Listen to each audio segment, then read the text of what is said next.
ပင်လေရေမော်ရီယာတခါတရံမှာအမိုက်တရိုက်တယ်လို့ထင်ရပြီမဲ့တကယ်တော့ဒါတွေကအဖိုးတန်တဲ့ကုန်ကျန်းတွေဖြစ်တယ်ဆိုတာယုံနိုင်ပါသလား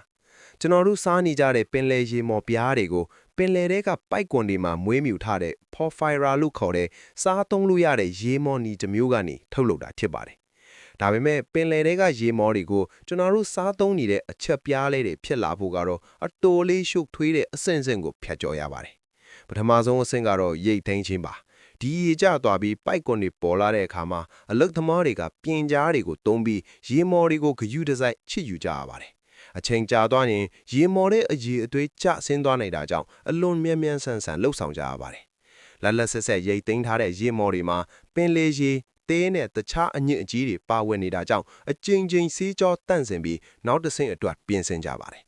ဒုတိယအဆင့်မှာတော့တန့်စင်ပြီးသားရေမော်တွေကိုအမြင့်လေးတွေဖြစ်အောင်ဆက်နဲ့ကြိတ်ပြီးပုံစံကွက်တွေထဲမှာညီညာအောင်ဖြန့်ခင်းလိုက်ပါတယ်အဲ့ဒီနောက်မှာတော့ရေရခန်းချောက်အောင်ပြုလုပ်ပြီးအချောက်ခံလိုက်တဲ့အခါမှာကျွန်တော်တို့တိကျတဲ့အစိမ်းရောင်နိုရီအချက်ပြားလေးတွေဖြစ်လာပါတော့တယ်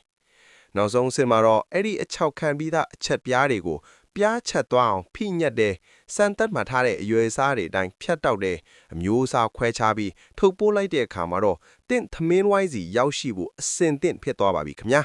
နောက်ထပ်တင်တဲ့ဗီဒီယိုတွေလည်းသိရအောင် like and follow လေးလုပ်ခဲ့ကြပါအောင်နော်